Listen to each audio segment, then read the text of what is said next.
Audio Jungle. नमस्कार, आप देख रहे हैं प्रभात मंत्र और मैं रुपेश। इस समय मैं खड़ा हूं धरना स्थल पर। आज है 26वां दिन, जो कि हमारे साथ में आप देख सकते हैं कि यहां पर पूर्व विधायक भी बने हुए हैं हुसैनाबाद के। हम बातें करेंगे, चर्चा भी करेंगे। आप फिलहाल देख लीजिए कल की मसाल जुलूस में ये जो आप देख रहे हैं ये होमगार्ड के जवान हैं, जो कि कल मसाल जुलूस में यहाँ पर लगे हुए थे। साथ में हमारे माननीय विधायक जो है, पूर्व विधायक, वो भी लगे हुए थे।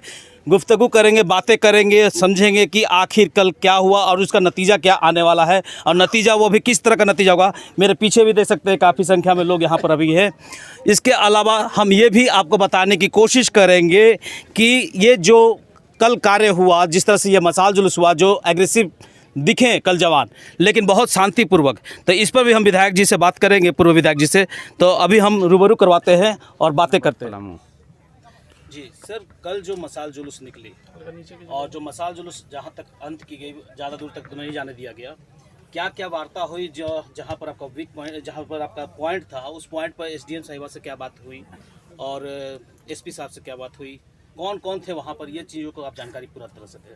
सबसे पहले तो आपके चैनल के माध्यम से सभी दर्शकों को जोहार, नमस्कार। कल का जो मसाल जुलूस था उसमें बतौर हम लोग फिजिकल मतलब सशरीर उपस्थिति दर्ज करा करके और इनका जो आंदोलन है उसमें गति देने का काम कर रहे थे हम लोग। क्योंकि ये आज 25 दिन हो गया, 25 दिन से आंदोलित हैं पूरे होमगार्ड के जवान। घर में होली दिवाली लोग मनाते हैं, लेकिन ये होली भी घर में नहीं मना पाए। अपने परिवार से दूर रह करके यहाँ एक वीरान जगह पर इन लोगों ने जो आंदोलन का प्रारूप तैयार किया, निश्चित तौर पर हम काफ़ी इमोशनल हो गए इन लोगों को आंदोलन देख करके। और मुझे लगा कि अब सशरीर इनको मदद करना चाहिए, आंदोलन में गति देना चाहिए। कल हम लोग जब गए वहाँ पे तो बैरिकेडिंग लगा करके रोक दिया गया प्रशासन के द्वारा। फिर वहाँ पे वार्ता हुई। हम लोगों ने कहा, जो हमारे प्रतिनिधिमंडल जो वहाँ लीड कर रहे थे जवान लोग, तो ये बात को रखे हम लोग कि आखिर आप बताइए 25 दिन से होमगार्ड के जवान आंदोलित हैं राजधानी के सरजमी पे, और सरकार कुंभ निंद्रा में सो रही है। आपको इंसानियत के नाते, मानवता के नाते निश्चित तौर पर आपको अंदर भी संवेदना होना चाहिए था। सरकार तो संवेदनहीन है ही, लेकिन आप अधिकारी हैं, आपके साथ ये ड्यूटी करते हैं, तो आपके अंदर तो संवेदना होना चाहिए कि इन लोगों को मदद किया जाए। फिर जो वार्ता हुई उसमें हुआ कि भाई हम लोग को 4 तारीख तक का समय दीजिए। हम लोगों ने 4 तारीख तक का समय उनको दिया। 5 तारीख को जेल भरो अभियान, 6 तारीख का अगला कार्यक्रम, 7 तारीख को फिर अगला कार्यक्रम, चरणबद्ध कार्यक्रम चलेगा डे बाय डे। तैयार कर रहे हैं जी, उसका रणनीति हम लोग तैयार करेंगे और बिल्कुल शांतिपूर्ण तरीके से हम लोग जो संवैधानिक अधिकार है उस अधिकार को लेने के लिए संवैधानिक तरीके से आंदोलन करेंगे। ये मामला आपके संज्ञान में कब आया?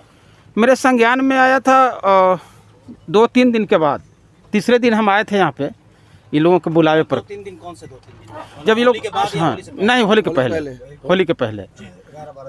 होली के पहले लगभग 11 तारीख को हम आए थे। तो 11 तारीख को मेरे संज्ञान में आया, हम बतौर यहाँ पे आए, इन लोगों को समर्थन दिए।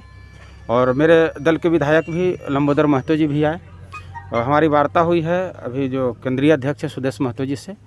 उन्होंने भी कहा है कि हम चलेंगे आंदोलन में, हम लोग सशरीर शिरकत करेंगे और सरकार को निश्चित तौर पर उनकी जायज़ मांगों को मानना पड़ेगा। और बिल्कुल आप देखेंगे कि इनका डिमांड जो है बिल्कुल जेन्युइन डिमांड है, कहीं से भी कोई अलग इनका कोई डिमांड नहीं है। ये कभी भी अपने डिमांड में समान वेतन की बात नहीं कर रहे हैं। ये बोल रहे हैं बिहार के तर्ज पर 774 रुपये जो भुगतान होता है उसी तर्ज पे हमको भुगतान किया जाए। इनका डिमांड है हमको रेगुलर ड्यूटी मिले, जो 3 महीने पर कमान चेंज करके, और जो नजराना का दौर चलता है उस नजराने का दौर को समाप्त किया जाए। 3 महीने पर ये लोग जब कमान चेंज करते हैं तो इन लोग से 10,000 रुपये लिया जाता है मिनिमम। 10,000 रुपये कमानेंट वहाँ जो है वो ले लेते हैं। यह हम कोई छुपी हुई बात नहीं बता रहे हैं, लोग गवाह हैं। दूसरा बात यह है कि जब इनको सालों भर का ड्यूटी नहीं मिलता है तो मजबूरी में देना पड़ता है, ज़बरदस्ती वो लोग लेते हैं, नहीं तो ड्यूटी नहीं देती लोगों को। तो इस प्रथा पर पर्दा डालने के लिए, समाप्त करने के लिए इन लोग को रेगुलर ड्यूटी, बिहार के तर्ज पर सारी सुविधा इनको मुहैया करा जाए, इतना ही बस डिमांड है। सर एक सवाल और बन रहा है कि होली से पहले आपको ये संज्ञान में आया, जबकि ये 8 मार्च से लगातार कंटिन्यू आज 26 दिन हो गया, इससे पहले आपके संज्ञान में नहीं आ पाया ये चीज़? नहीं, हम आए थे, रेगुलर आते हैं हम यहाँ पर, अच्छा, प्रतिदिन विजिट करते हैं। इन लोगों का क्या परेशानी है, क्या इन लोगों को दिक्कत है, तमाम दिक्कतों पर भी हमारी बात होती है इनसे। हम यहाँ तक इनको बोले हैं जो भी दिक्कत हो आप एकदम खुले तौर पर एक भाई की तरह हमसे आप जिज्ञासा रखें, एक उम्मीद रखें और हम उसको पूरा करेंगे। सर सबसे ज़्यादा क्या दिखा आपको यहाँ पर, क्या कठिनाई हो रही है इस धरना? सबसे ज़्यादा कठिनाई आप देख लीजिए कि आज कोरोना संक्रमण काल है। इस काल में इतने जिल्लत को झेल करके पानी की व्यवस्था, पानी के लिए लोग सड़क पर आ गए थे। आप देखे होंगे, आपके मीडिया के माध्यम से भी दिखाया गया था। आप देख लीजिए इतने संख्या में महिला हैं यहाँ पे, महिलाओं के लिए अलग कोई शौचालय का इंतजाम नहीं किया गया है। पोर्टेबल शौचालय ही सही, लेकिन अलग होना चाहिए था इन लोगों के लिए, लेकिन महिलाओं के लिए अलग शौचालय का इंतजाम नहीं, पानी का व्यवस्था नहीं है। रहने के लिए भी टेंट देख रहे हैं, गर्मी में कैसे इसमें कोई विधायक रह सकता है, कोई मंत्री रह सकता है? मुख्यमंत्री जी 1 घंटा बिताएंगे इसमें? तो जिस तरह से इंसान वो हैं, वो मनुष्य हैं, उसी तरह से इन लोग भी मनुष्य हैं। तो इनके अंदर भी जब आत्मा है, इनके अंदर भी वेदना है, तो उस वेदना को तो उनको ग्रहण करना चाहिए कि दर्द जो है उस दर्द को हम ग्रहण करें, उस दर्द का निवारण करें। लेकिन आज तक कोई पहल नहीं हुआ है और अब तो पहल उनको मजबूर होकर के करना पड़ेगा। हम लोग संवैधानिक तरीके से इस लड़ाई को मुकाम तक पहुंचाएंगे और निश्चित तौर पर सरकार को मानना होगा, क्योंकि हम लोग भी रहे हैं एमएलए, हम लोग भी हाउस में इस बात को हमेशा, क्योंकि होमगार्ड के आवाज़ को हम लोग अपने सत्र में भी उठाए। उस समय सरकार जो है 100 रुपये बढ़ा के छोड़ दी। जी सर, 100 बढ़ा था ना, 100 बढ़ा के छोड़ दी, लेकिन वो तो 100 भी बढ़ाने के लिए तैयार नहीं। 200 इनसे मात्र मांगा जाए, 274, बहुत तो मांगा नहीं जा रहा है, लेकिन वो भी तैयार नहीं है। जबकि ये इनके कार्यक्रम में गए थे, जब धरना दिए थे तो उस समय बोले हैं, दिखाएंगे आपको क्लिप, कि हमारी जब सरकार आएगी तो हम आप लोगों को बिहार के तर्ज पर करेंगे, सुविधा देंगे। कल बाबूलाल जी ने बोला था कि हमारी सरकार आएगी तो आपको बहुत अच्छी सुविधा मिलेंगी, तो उनकी सरकार आने में मालूम नहीं कितने साल लग जाएंगे, 2 साल, 3 साल, 5 साल, तो क्या उतने साल ये बैठने का बात हो रहा था क्या, या किस तरह का? नहीं, हम तो इस सरकार से ही न्याय दिलाने के लिए संघर्ष करेंगे ना। हमारी सरकार आएगी, इसकी गारंटी 4 साल के बाद होगा। अभी तो आज का जो इनको न्याय चाहिए वो अभी चाहिए इनको न्याय, तो इसके लिए हम इनके साथ संघर्ष करेंगे। अब तो भाई हम लोग के अभिभावक हैं, बड़े नेता हैं, तो अब थोड़ा आगे तो उनको रखना ही पड़ेगा बात ना। आगे की क्या क्या रणनीतियाँ है सर? अभी 5 तारीख को हम लोग सारे जवान के साथ गिरफ्तारी देंगे, पूरा हमारा टीम होगा, और गिरफ्तारी के बाद फिर अगला कार्यक्रम हम लोगों का होगा भूख हड़ताल, फिर आमरण अनशन। इसी तरह से चरणबद्ध हम लोग आंदोलन को गति देंगे। कितने विधायक होंगे आप लोग तकरीबन? अभी तो हम अकेले हैं, लेकिन मेरे साथ हमारे पार्टी के विधायक को भी हम लाएंगे, उनसे बात हुई है। और जो भी और लोग होंगे, हम सभी विपक्ष के लोगों से आग्रह करेंगे, सत्ता पक्ष के लोगों से आग्रह करेंगे कि मानवीय मूल्यों की हिफाजत के लिए आप आगे आएँ। हम सत्ता पक्ष के एमएलए से भी बोलेंगे कि आप अपने सरकार पर दबाव बनाएं।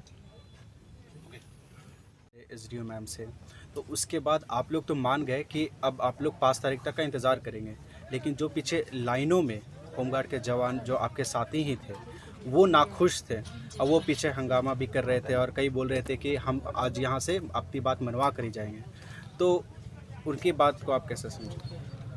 वैसे लोगों को हम लोगों ने चिन्हित किया है और हम लोग इस बात का आभास था कि कुछ लोग इसमें हम लोग के बीच में घुसकर हंगामा करके हमारे आंदोलन को ख़राब कर सकते हैं।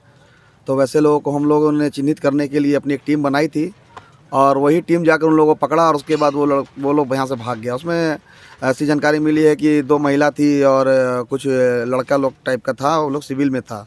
हम लोग इसलिए कल जितने भी थे सभी को वर्दी में रहने के लिए बोले थे, जिससे कि हंगामा करने वाला पकड़ा जाए। तो हम लोग ऐसे हंगामा करने वाला कभी समर्थन नहीं करेंगे। हमारा आंदोलन बिल्कुल अनुशासित रूप से है, कानून का पालन करते हुए। आपको कल कानून का पालन दिखा भी होगा कि जैसे ही वहाँ पर वार्ता हुआ, हमारे विधायक जी से बातचीत हुआ और उसके बाद फिर हम लोग आदेश दिए कि पीछे मुड़ सीधे टेंट में चलो। तो मात्र कुछ लोग थे, 6 से 7 लोग थे जो इस तरह के कर रहे होंगे। आप लोग मीडिया लोग देखे होंगे तो 6-7 लोग ही होंगे, तो उसका हम लोग समर्थन नहीं करते हैं। लेकिन कानून का पालन तो हम लोग लगातार 26 दिन से हम लोग कर रहे हैं, लेकिन 5 तारीख को कानून का पालन नहीं होगा। अब तो वही तो इसलिए नहीं होगा कानून का पालन कि हम लोगों को 3 बार बेवकूफ़ बनाया गया प्रशासन के द्वारा। तारीख पे तारीख बढ़ते जा तारीख रही पे है। तारीख एक बार हुआ जब हम लोग विधानसभा घेराव के लिए निकले तो हम लोग को रोका गया, तो बोला कि मुख्यमंत्री से आप लोग का भी बातचीत होगा, बस अपना 4 बजे तक आप लोग चुपचाप रहिए, 4 बजे आपको मुख्यमंत्री के पास ले जाएंगे बात कराने के लिए। तो जौहर टीवी और एशिया टीवी के लोग थे हमारे साथ में, वहाँ गए थे प्रोजेक्ट भवन में। तो वहाँ पर गए तो ये लोग खुद देखे, मीडिया के लोग खुद देखे वहाँ पर कि एडिशनल होम सेक्रेटरी से वार्ता करने के नाम पर वहाँ बुलाया गया और करीब 3 घंटा हम लोग को वहाँ पे बैठा कर हम लोग को वहाँ पे रख दिया गया और मात्र 3 मिनट के लिए केवल वहाँ पर बुलाया गया। तो उस दिन बिना मतलब का कोई काम नहीं हुआ, केवल आंदोलन को फेल करने का हुआ तरीका हुआ। फिर जब हम लोग पानी के लिए रोड जाम किए, रोड जाम करने के बाद फिर हम लोग अड़ गए कि नहीं हम लोग की वार्ता होनी चाहिए। तो फिर क्या किया, एडिशनल होम सेक्रेटरी से भी नीचे के अधिकारी से हम लोगों की बात कराई गई। ज्वाइंट सेक्रेटरी थे, अवर सचिव थे, प्रशाखा पदाधिकारी, उनका कौन सा पावर है, उनका कोई पावर नहीं है। तो बार बार जो है कल भी जो बात हुआ तो कल ही बोली कि आपकी बात को पहुँचाएँगे। तो कल जिस तरह से विधायक जी ने अपनी जोरदार आवाज़ से प्रशासन को बोला है तो प्रशासन को भी समझ में आ गया होगा और हमारी एकता देखकर भी प्रशासन के लोग और सरकार के लोग समझ गए होंगे कि हम लोग पीछे नहीं उठेंगे। और प्रशासन के लोग भी जान रहे हैं कि हम लोग कभी भी कानून को भंग नहीं किए, कानून का पालन किए, क्योंकि हम लोग कानून को पालन करने वाले हैं। और जब भी ड्यूटी मिलता है तो हम लोग आम जनता को जब कानून का पालन करना सिखाते हैं तो हम लोग कानून कैसे भंग कर सकते हैं। लेकिन हम लोग की अब सहनशीलता समाप्त हो रही है, सहनशीलता एकदम बिल्कुल समाप्त हो रही है। इतनी निर्दयी सरकार तो हम लोगों ने आज तक कभी देखा ही नहीं था, जीवन में कभी नहीं देखा था। जो मुख्यमंत्री जी धरना स्थल पर हमारे आए, हमसे बातें किए और बात करते हुए उन्होंने कहा कि मुझे कलम की ताकत दीजिए, मुझे कलम की ताकत दीजिएगा तो मैं आपको सारी सुविधाएं दूंगा। जो मुख्यमंत्री कहते थे कि रघुवर दास की सरकार तानाशाही की सरकार है, हिटलरशाही की सरकार है, तो मैं माननीय मुख्यमंत्री से पूछना चाहता हूं, अगर रघुवर दास जी की सरकार तानाशाही की सरकार थी तो आपकी सरकार किस श्रेणी में आती है? रघुवर दास की सरकार में तो कम से कम विधायक लोग हमारे बीच में आते थे, उनके पक्ष के लोग, लेकिन आपकी सरकार का लोग कौन लोग आ रहा है? आप जब मैं मिलने के लिए गया माननीय स्वास्थ्य मंत्री महोदय बन्ना गुप्ता सर के पास, हमारे प्रतिनिधि मिलने गए मिथिलेश ठाकुर मंत्री जी के पास में, तो उनके द्वारा कहा गया कि जब तक माननीय मुख्यमंत्री नहीं कहेंगे हम लोग नहीं जाएंगे। वाह, ये कौन सी बात होगी? आपका जनता मर रहा है, आपके विधानसभा का जनता जो है यहाँ आया हुआ है और आप कह रहे हैं कि मुख्यमंत्री कहेंगे तब जाएंगे। तो वोट मांगने के लिए भी जब आप उसके द्वार पर जाइएगा तो कहिएगा कि मुख्यमंत्री हमको बोलेंगे तभी वोट मांगने जाएंगे। ये कौन सा बात हुआ? आप जब वोट मांगने के लिए जब आते हैं तो क्या कहते हैं कि मुख्यमंत्री हमको बोलेंगे द्वार पर जाने के लिए तब आइएगा। वो तो आपका विधानसभा क्षेत्र है, तो आपको दुख दर्द तो देखना होगा अपने लोगों को। आज जिस तरह से हम लोग विधायक जी को नहीं बुलाए फिर भी हमारे बीच आए, गार्जियन बनकर, पिता बनकर, भाई बनकर, और आके हमारे सुख दुख में खड़े हैं इस टेंट में। जल्दी कोई बैठना नहीं चाहता, आकर बैठे हुए, कल पैदल भी चले, आप लोग देखें। हम तो जीवन में आज तक ऐसा व्यक्ति देखे ही नहीं, इस तरह का विधायक कभी नहीं देखे और ना कभी सुने कि जो निस्वार्थ भाव से हम लोग के लिए पुलिस की लाठी खाने को तैयार हैं, जेल जाने को तैयार हैं। तो मैंने ऐसा कभी नहीं देखा और गर्व होता है। काश जो विधायक जी ने ये काम किया वही काम जो मुख्यमंत्री चुनाव से पूर्व कर रहे थे, हमारे धरना स्थल बना रहे थे, आज अगर हम लोग के बीच आते तो बहुत खुशी होती। मैं ये कहना चाहता हूँ माननीय मुख्यमंत्री जी से, मुख्यमंत्री जी ज़्यादा नहीं, आप कहते हैं कि नरेंद्र मोदी जुमलाबाज हैं। चलिए मैंने आपका बात को मान लिया कि नरेंद्र मोदी जुमलाबाज हैं, तो आप किस श्रेणी में आ रहे हैं? क्या आप जुमलाबाज की श्रेणी में नहीं आ रहे हैं? आपने होमगार्ड जवानों से वादा कर दिया लेकिन कोई पूरा नहीं किया। आपको दिल्ली बॉर्डर पर जाने का समय है जहाँ किसान का आंदोलन चल रहा है, वहाँ आपके लोग जा रहे हैं, मंत्री भी जा रहे हैं, बादल पत्रलेख सर वहाँ गए हुए थे, तो वहाँ जाने का समय है, लेकिन आपका जनता, आपका बेटा और आपका बेटी यहाँ पर आंदोलन कर रहा है, तो यहाँ आने का आपको समय नहीं है। तो इससे बड़ी शर्म की बात आपके लिए और आपकी सरकार के लिए नहीं होगी। मैंने कल भी कहा है और माफ़ी चाहूँगा विधायक जी से भी, 5 तारीख हो सकता है मेरा अंतिम होगा, 5 तारीख का दिन मेरे लिए, मेरे जीवन के लिए। सरकार अगर 4 तारीख तक हमारी बातें नहीं मानती है तो 5 तारीख मेरा अंतिम दिन होगा जीवन का। अंतिम दिन क्यों होगा वो 5 तारीख? इसलिए होगा कि जो भाई मेरे पे भरोसा कर कर, जो बहन मुझ पर भरोसा कर कर अपनी ड्यूटी का बहिष्कार कर दिए और बहिष्कार कर कर आकर यहाँ पर डटे हुए हैं, और जब मैं उनके लिए कुछ नहीं कर पाऊँगा तो वैसा जीना क्या जीना फिर। जब मैं उनके पेट पे लात मार दिया, मेरे कारण वो लोग ड्यूटी बहिष्कार कर दिए कि हम लोग को रेगुलर ड्यूटी मिलेगा, हम लोग को घूस नहीं देना पड़ेगा, हम लोग किसी पदाधिकारी घर में खाना नहीं बनाना पड़ेगा, बर्तन नहीं धोना पड़ना पड़ेगा, तेल मालिश नहीं करना पड़ेगा, कुत्ता का लेटरिन साफ नहीं करना पड़ेगा। ये सब बातें को देखकर मैं शोषण से मुक्त होने के लिए, अपनी आज़ादी की लड़ाई के लिए होमगार्ड के साथी यहाँ पर आए। और अगर उनकी बात अगर पूरी नहीं होती है और बार बार तारीख पर तारीख मिलता है, तो वो तारीख अब मेरे से बर्दाश्त अब नहीं है। इस कदम को उठाने से क्या लगता है कि सरकार आपकी बातें सुन लेगी? सुने या न सुने, सरकार बलिदान खोज रही है, मुझे ऐसा लग रहा है। माननीय मुख्यमंत्री जी बलिदान खोज रहे हैं। तो अब बलिदान होने के बाद, मरने के बाद कौन देखने आता है, लेकिन ये तो है कि सरकार की तौहीनी होगी और मेरे साथी भी लोग जानेंगे कि मेरा एक भाई था जो मेरे लिए शहीद हो गया। इससे ज़्यादा मैं कुछ नहीं कह सकता हूँ। सर, आपने कानून तोड़ने की भी बात की थी, कैसे, मतलब क्या करने वाले हैं उस दिन आप लोग? कानून तोड़ने की जहाँ तक बात है,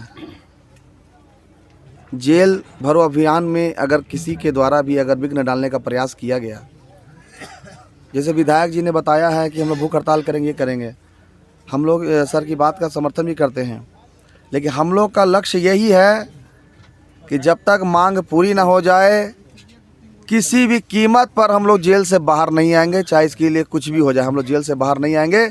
हम लोग अपना पॉकेट से लगा कर खाना खा रहे हैं, सरकार भी रख कर खिलाए हमारे 10,000 होमगार्ड जवानों को, तब सरकार को समझ में आएगा। सरकार केवल बहाना पर बहाना बना रही है, तो वो बहाना नहीं चलेगा।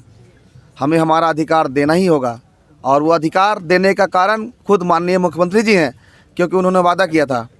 और अगर वो, एक बात और मैं कहना चाहूँगा, अगर वो वादा पूरा नहीं कर सकते हैं तो ये भी कह दें कि मैं चुनाव जीतने के लिए होमगार्ड जवानों से झूठा वादा किया था, मुख्यमंत्री की कुर्सी पाने के लिए मैंने वादा किया था, हम लोग यहाँ से चले जाएंगे। एक बार कह तो दें, ना आप हाँ कह रहे हैं ना कह रहे हैं। धन्यवाद। तो अभी आपने सुना कुशवाहा शिव पूजन जी, जो भूतपूर्व विधायक हैं, उन्होंने साफ सुथरे वर्ड में बोला कि अब धीरे धीरे जो है वो इनका सहयोग करेंगे और उनके हर मार्च में ये मार्च करते रहेंगे। इसके अलावा आपने महासचिव जी का भी सुना, प्रदेश महासचिव राजीव तिवारी जी को, कि उन्होंने भी बोला कि आखिर अगर मेरी बलिदान से ही अगर यहाँ पर सबकी भलाई होगी तो वो बलिदान देने के तैयार है। तो मैं ये सवाल करता हूँ कि आखिर कोई बलिदान देने के लिए तैयार है, कोई साथ देने के लिए तैयार है? इतनी सारी चीज़ें हो रही हैं, 8 तारीख से लेकर आज तक की जो गतिविधि है, कुल 26 दिन हो गए। सवाल ये कर रहा हूँ मैं जनता से भी और सरकार से भी कि क्या ये जो हो रहा है वो सही है, और सही है तो कितना सही है? क्योंकि अगर मान लीजिए एक विधायक को अगर पेट में दर्द हो जाए तो तुरंत भर में उसकी पूरी क्षण भर में प्लेन तैयार हो जाती है और उन्हें ले जाया जाता है। लेकिन अगर एक आम आदमी बीमार पड़ता है तो उसको यहाँ के एक रिम्स में के अंदर में भेजा जाता है। कहाँ तक ये सही है, ये तो अब सरकार जाने और जनता जाने। जनता को सोचना होगा कि अब उनको क्या करना है और कैसे करना है।